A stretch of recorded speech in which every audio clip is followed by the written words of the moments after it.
Shri Mukul Balakrishna Vasnik, this is his maiden speech. Thank you ma'am कि जो आपने इस महत्वपूर्ण विषय पर मुझे बोलने का मौका दिया। पहले के कुछ वक्ताओं को मैंने सुना, सत्ता दल से 2 वक्ताओं ने अपने विचार यहां पर रखे। संविधान के प्रति उन्होंने अपने बयान में आस्था जाहिर की, जिसकी वजह से मुझे बेहद खुशी हुई। लेकिन जिस तरह से उन्होंने अपनी बातें यहां पर रखी, उससे मुझे कुछ परेशानी भी होती है। भारत के संविधान के निर्माण में जो आज सत्ता दल में बैठे हैं, उनका दूर दूर तक के कोई संबंध नहीं था। भारत के स्वाधीनता के संग्राम में जो आज सत्ता दल में बैठे हैं, उनका दूर दूर तक के कोई संबंध नहीं था। लेकिन आज जिस तरह से वो यहां पर अपनी बात कर रहे हैं, ऐसा लगता है कि संविधान भी उन्होंने ही बनाया, भारत की आजादी भी उन्होंने ही हासिल करी। मुझे खुशी हुई कि डॉक्टर बाबा साहब अंबेडकर के लिए कुछ अच्छे बोल उन्होंने यहां पर किए हैं। मुझे इस बात की भी खुशी हुई कि सरदार पटेल का नाम भी यहां पर बड़े सम्मानजनक तरीके से सत्ता दल के साथियों ने यहां पर लेने का काम किया। लेकिन मुझे इस बात की हैरत हुई कि देश के प्रथम प्रधानमंत्री जवाहरलाल नेहरू के संदर्भ में जब उन्होंने अपनी बात कही, चाहे वो निर्मला सीतारमण जी हो, चाहे जिस ढंग से हरदीप पुरी जी ने अपनी बात कही, उससे मुझे इस बात की हैरत हुई कि नेहरू जी के बारे में इतनी घृणा और इतने द्वेष भरे विचार सत्ता दल में क्यों इस तरह से नजर आते हैं। क्या जवाहरलाल नेहरू ने बहुत बड़ा अपराध किया था कि स्वाधीनता के संग्राम में उन्होंने 9 साल से अधिक का समय भारत की जेलों में काटा? क्या जवाहरलाल नेहरू का यह अपराध था कि 1929 को लाहौर में रावी के तट पर उन्होंने रात के अंधेरे में भारत का ध्वज वहां पर लहराया और इस बात का ऐलान किया कि अब हम पूर्ण स्वराज के लिए तैयार है, अब हमारा संघर्ष पूर्ण स्वराज हासिल किए बगैर रुकेगा नहीं। क्या जवाहरलाल नेहरू का यह अपराध था कि यही बगल में सेंट्रल हॉल में उन्होंने 13 दिसंबर 1946 का संविधान सभा में ऑब्जेक्टिव्स का रेजोल्यूशन रखा? क्या जवाहरलाल नेहरू का यह अपराध था क्या कि भारत के निर्माण में, एक आधुनिक भारत के निर्माण में उन्होंने नींव रखी? मैं समझता हूं ये सारा द्वेष, ये सारी नफरत जवाहरलाल नेहरू जी के प्रति वो इसलिए है क्योंकि जब भारत का विभाजन हुआ, इस्लाम के नाम पर जब पाकिस्तान बना, तो हिंदुस्तान में भी कोई हिंदू पाकिस्तान निर्माण करने के पक्षधर थे, जिसके खिलाफ में जवाहरलाल नेहरू ने अपनी पूरी ताकत झोंक दिया। क्या ये कभी हिंदुस्तान भूल सकता है? क्या कभी हिंदुस्तान ये भूल सकता है कि विभाजन के दिनों में 5 लाख से अधिक लोगों की मौत हुई, 60 लाख से अधिक लोग विस्थापित हुए, लेकिन वहां पर देश के प्रधानमंत्री प्रथम अपने तमाम साथियों के साथ, सरदार पटेल, मौलाना आजाद, राजेंद्र प्रसाद, इन तमाम साथियों के साथ भारत में शांति बनाने का काम कर रहे थे। 500 से अधिक प्रिंसली स्टेट्स थे, उनको भारत के साथ जोड़ना था। कश्मीर के क्या हालात थे? यहां पर हरदीप पुरी जी जिस तरह से बात कर रहे, ऐसा लगता है इतिहास से इनका कोई सरोकार नहीं रहा। कश्मीर के हालत चिंताजनक हो गए थे और ऐसे हालात में जवाहरलाल नेहरू और देश की पहली सरकार ने जो फैसले किए, मैं समझता हूं कि बड़े सम्मान से हमने उनकी यहां पर याद करने की आवश्यकता है। लेकिन सत्ता दल से कोई बहुत ज्यादा उम्मीद करना मैं नहीं समझता हूं कि मुनासिब होगा। संविधान सभा में 299 सदस्य थे। 70 रजवाड़ों के और 208 ये कांग्रेस पार्टी के। बचे 21 सदस्य या अन्य दूसरे दलों के थे, जिसमें सीपीआई भी था और जिसमें शेड्यूल कास्ट फेडरेशन भी था। शेड्यूल कास्ट फेडरेशन से डॉक्टर बाबा साहब अंबेडकर संविधान सभा में आए थे और संविधान सभा में आने के बाद कांग्रेस पार्टी का संविधान सभा में पूर्ण बहुमत रहने के बाद स्वाधीनता के आंदोलन का नेतृत्व करने के बाद जिस तरह की स्थिति थी, उस समय संविधान सभा ने यह फैसला किया कि हम बहुमत और अल्पमत देखेंगे नहीं, हम ये देखेंगे कि किसमें क्या काबिलियत है और हिंदुस्तान के निर्माण में हम उनका पूरा का पूरा उपयोग करेंगे। जब 29 अगस्त 1947 को मसौदा समिति की घोषणा हुई तो वहां पर डॉक्टर बाबा साहब अंबेडकर शेड्यूल कास्ट फेडरेशन के एकमात्र सदस्य वहां पर उस समिति के अध्यक्ष करके चुने जाते हैं। बाबा साहब अंबेडकर जब 25 नवंबर 1939 को संविधान सभा में हुए संविधान पर जो बहस चली थी, उसका जवाब देते हुए कहते कि संविधान सभा में आने के पीछे मेरा बड़ा मर्यादित उद्देश्य था और वो उद्देश्य था कि अनुसूचित जातियों के व्यक्तियों के अधिकारों की मैं रक्षा करूं। मुझे तब आश्चर्य हुआ जब मसौदा समिति पर मुझे सदस्य करके चुना गया और मुझे तब और भी आश्चर्य हुआ जब मसौदा समिति का मुझे अध्यक्ष चुना गया। बाबा साहब अंबेडकर के ये बोल है। बाबा साहब अंबेडकर की जो क्षमता थी, जो बुद्धिमत्ता थी, जो विद्वत्ता थी, जो पूरे दुनिया भर का ज्ञान उन्हें प्राप्त था और एक समाज के किनारे पर खड़े हुए व्यक्ति को जिन्होंने अपने काबिलियत से दुनिया में नाम कमाया था, उसका उपयोग हमारे संविधान बनाने में संविधान सभा ने पूरी तरह से किया। अंग्रेज क्या कहते थे? अंग्रेज कहते थे कि हिंदुस्तान राष्ट्र नहीं बन सकता, हिंदुस्तान ये एक भौगोलिक अभिव्यक्ति है, जियोग्राफिकल एक्सप्रेशन है, ये कभी राष्ट्र नहीं बन सकता। इतनी भाषा है, इतनी रीति रिवाज, इतने धर्म, लेकिन हमारा स्वाधीनता आंदोलन ये इंक्लूसिव था, ये सेकुलर था, ये प्रो पुअर था। ये आंदोलन तमाम लोगों को साथ में लेकर हिंदुस्तान के निर्माण के काम में लगा था। कोई ऑर्डर नहीं। Made a speech, nobody can interrupt. Point of order. This is made a speech, nobody can interrupt.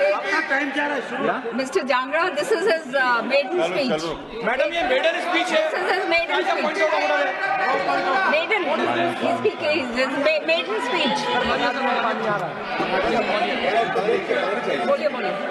ये जो सूचना दे रहे हैं बोलने दो सत्ता जी, बोलने दीजिए, वो उनका उनकी मेडन स्पीच है। मैडम, आप मेडन उसके बाद स्पीच के अंदर इंटरप्ट कर रहे हैं। उसके बाद बोल दीजिए। मेडन स्पीच में आप इसके बाद बोलिएगा। उनकी पहली स्पीच है, आप उसके बाद बोल दीजिए। आप मेडन प्रोसीजर की स्पीच के पूछा रखी आपने, उसको आप रूल पढ़ो पहले। आप मेडन बैठिए। स्पीच में इंटरप्शन कर रहे हैं आप। मैडम आप बैठिए, 2 मिनट बैठिए। आप 2 मिनट बैठिए। आप बैठिए 2 मिनट जांगड़ा साहब। बोलिए sir. Yes, yes. Please continue.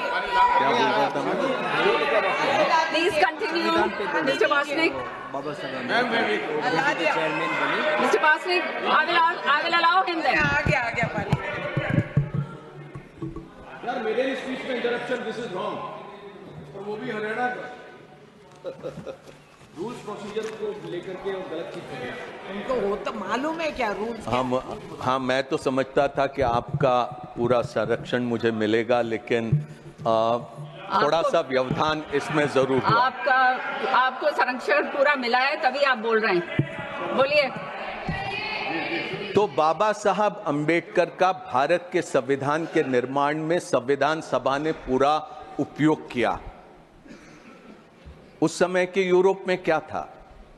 भाषा के नाम पर, धर्म के नाम पर आधुनिक राष्ट्रों का निर्माण हो रहा था। फ्रांस हो, जर्मनी हो, इटली हो। भारत का स्वाधीनता का आंदोलन अपने आप में एक अनोखा था। ऐसा दुनिया में उस दरमियान नहीं हो रहा था। हमारे स्वाधीनता संग्राम के नेताओं ने यह तय किया कि भारत अगर गुलामी से मुक्त करना है तो ये किसी एक धर्म के लोगों के लिए नहीं रहेगा, ये तमाम लोगों के लिए रहेगा। ये समाज में उन लोगों के लिए भी रहेगा जो समाज में आज अस्पृश्य करके जाने जाते हैं और छुआछूत के शिकार होते हैं। ऐसे लोगों के लिए भी हिंदुस्तान आजाद बनेगा। महिलाओं के लिए यहां निर्मला सीतारमण जी बहुत बातें करके चले गई। निर्मला सीतारमण जी ने महिलाओं के बारे में one minute. This is his maiden speech. Please allow him to speak. Please. बैठ जाओ, कोई पता नहीं, खड़े हो जाओ। Carry on, Mr. Vasnik. Nirmala Sitharaman ji ने महिलाओं के बारे में बहुत सी बातें यहां पर कही कि किस तरह के कानून यहां पर सत्ता दल ने पिछले दिनों में लाए।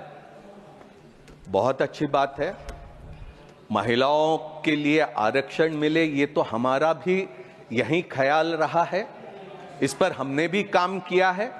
अगर आप करेंगे तो हम पूरी तरह आपके साथ रहेंगे, इसमें कोई दो राय नहीं हो सकती। लेकिन भारतीय जनता पार्टी का आज तक के कोई महिला का नेतृत्व हमने देखा है क्या? राष्ट्रीय स्तर पर आज तक के हमने नहीं देखा कि कोई भारतीय जनता पार्टी की महिला भारतीय जनता पार्टी की अध्यक्ष बनी हो। राष्ट्रीय स्वयंसेवक संघ जो जहां से इनकी पूरी वैचारिक धरोहर है, राष्ट्रीय स्वयंसेवक संघ में जिसके अभी अगले साल 100 साल पूरे हो गए, क्या आपने राष्ट्रीय स्वयंसेवक संघ का कोई सरसंघ चालक महिला को देखा है क्या? आज तक नहीं। कॉन्स्टिट्यूशन पे बोलिए, please speak on the subject. Madam, I have the right to say if anybody is going to attack the Congress party and if they are going to think that we are not going to rebut, then that is absolutely wrong. मैं आपसे पूरे आदर से सम्मान के साथ कहूंगा,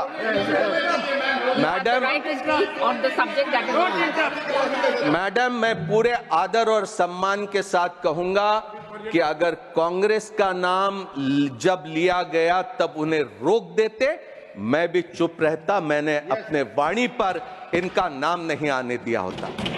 राष्ट्रीय स्वयंसेवक संघ के अगले वर्ष 100 साल हो गए। पुरुषों के अलावा महिला वहां पर सदस्य नहीं बन सकती। स्वयंसेवक सिर्फ पुरुष ही है। राष्ट्रीय स्वयंसेवक संघ में राष्ट्र सेविका करके एक अलग उनका एक संस्था है। ये इसमें कॉन्स्टिट्यूशन का कोई महिलाओं के बारे में मैं नहीं समझता हूं। कांग्रेस पार्टी में एनी बेसेंट से लेकर तो सरोजनी नायडू से लेकर वो तमाम अध्यक्ष हमने स्वाधीनता से पहले देखा और उसके बाद भी। जवाहरलाल नेहरू ने जिस तरह से भारत की नींव रखी और जिस तरह से हमारे संविधान सभा ने, जिसमें बाबा साहब भीमराव अंबेडकर की एक अत्यधिक महत्वपूर्ण भूमिका रही है, मैं बड़े गौरव के साथ, बड़े अभिमान और शान के साथ कह सकता हूं कि भारत जो आज भी आजाद है, भारत जिसकी आज भी एकता बनी है, आज इस संविधान के वजह से वो सभी मुमकिन हुआ है। अन्यथा इतनी भाषाएं, इतने रीति रिवाज, इतने धर्म मैं नहीं समझता हूं कि इतने मजबूती से आगे बढ़ पाते। हमें बड़ा गौरव है कि आज सबसे बड़ा लोकतंत्र करके हम दुनिया में अपनी जगह पाए हैं और मैं उम्मीद करता हूं कि अगर हम भारतीय संविधान के रास्ते पर चलते रहेंगे तो हम और अधिक मजबूत होंगे और अधिक हम दुनिया में अपना नाम रोशन करने में कामयाब होंगे। यहां राजीव जी के बारे में बात कही कि किस तरह से वहां पर इंदिरा जी की हत्या होने के बाद स्थिति पैदा हुई। यहां इंदिरा गांधी जी का शव रखा है। कोई गिन भी लेता कि इंदिरा गांधी जी के छाती पर कितनी गोलियां झेलनी पड़ी थी। कोई यह भी कह देता था कि उस समय के क्या हालात थे जिसमें इंदिरा गांधी को कठोर फैसले करने पड़े थे। यहां मां की लाश जो मुल्क की प्रधानमंत्री थी, वहां पूरी छाती छलनी हुई पड़ी हुई थी और राजीव गांधी निकले दिल्ली के सड़कों पर जहां दंगे भड़के थे वहां पर शांत करने के लिए। यहां इतना ही नहीं, निर्मला जी ने यहां पर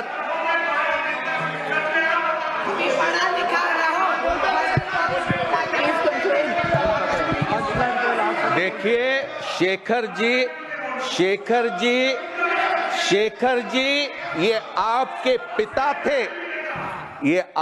पिता थे।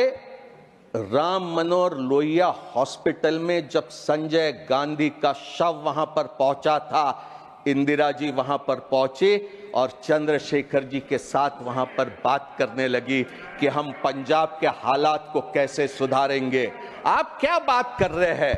पहले इतिहास को जानने की कोशिश करो। निर्मला जी ने यहां पर मैं आपका संरक्षण चाहूंगा। निर्मला जी ने यहां पर कॉन्स्टिट्यूशन फर्स्ट अमेंडमेंट को लेकर बात कही। पहला जो अमेंडमेंट लाया गया, जवाहरलाल नेहरू प्रधानमंत्री थे, निश्चित उनकी जिम्मेदारी थी। वहां पर ऑब्जेक्टिव्स रेजोल्यूशन, वहां पर वो जब पेश कर रहे थे कॉन्स्टिट्यूशन अमेंडमेंट, तो क्या कहते? Statement of objects and reasons में कि the citizens right to freedom of speech and expression guaranteed by article 19(1)(a has been held by some courts to be so comprehensive as not to be culpable even if he advocates murder and other crimes of violence. In other countries with written constitutions, freedom of speech and of press is not regarded as debarring from punishment or preventing abuse of this freedom. आगे में वो पूरा इसका विस्तार से वहां पर objects रखते हैं। Please conclude, your time is over. Doctor Ambedkar भी 2 घंटे पूरा ये अमेंडमेंट के समर्थन में अपनी बात रखते हैं और नेहरू जी ने जो भूमिका रखी उसका पूरा समर्थन करते हैं। हमने 15(4) लाया 51 में, हमने 2006 में 15(5) लाया, जिसके जरिए दलित, आदिवासी और पिछड़े समाज के लोगों को private and public educational institutions में हमने आरक्षण दिया है। आगे हमारा प्रयास रहेगा कि हम 50% आरक्षण की जो मर्यादा सुप्रीम कोर्ट ने दलित, आदिवासी, पिछड़ों पर रखी है, उसको अलग करके और अधिक सुविधा हम इन वर्गों को उपलब्ध करा दें। Thank you, Mr. Bastik. Thank you very much.